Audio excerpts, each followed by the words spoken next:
about musicians, or at least myself I can speak for, when you write your own songs, you're sort of bored with them as soon as they come out, and then you're like on to the next thing. So it's like, new album, and then I'm like, scrap it. New songs. These are the best. So I've written a few that I'm actually really excited about, and I would love to play them for you. I know we're all getting used to the new music. It's the new music. But this is a song called Still in Your Life, and even though I'm sort of in a good spot with a good guy, I'm making it difficult. No, I'm joking.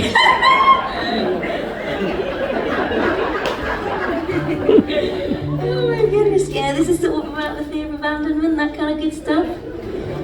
Little concoction. I need to just play the bloody song. You know what I said to our manager when we were doing the martini? I was like, you know what's gonna happen? And here we are. This is called Still in Your Life.